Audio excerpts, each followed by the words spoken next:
ஏமா லோன் எல்லாம் கேட்டோன்னே கொடுக்க மாட்டோமா? அதானே, நீங்க கேட்காதவனுக்கு தானே முதல்ல லோனை கொடுத்து கடனாளி ஆக்குவீங்க. லோன் வாங்குறதுக்கு ஒரு தகுதி இருக்கு. அப்ப தகுதி இருக்கிறவங்களுக்கு லோன் குடுறா, இவனுக்கு எதுக்குடா குடுக்குற?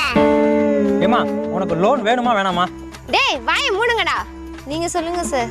இந்த பாருமா, நீங்க 1 லட்சம் ரூபா லோன் கேட்டிருக்கீங்க. நீங்க கேட்டோன்னே எல்லாம் அப்படியே தூக்கி கொடுத்துற மாட்டோம். தூக்கிட்டு ஓடுறவனுக்கு தானே உடனே கொடுப்பீங்க.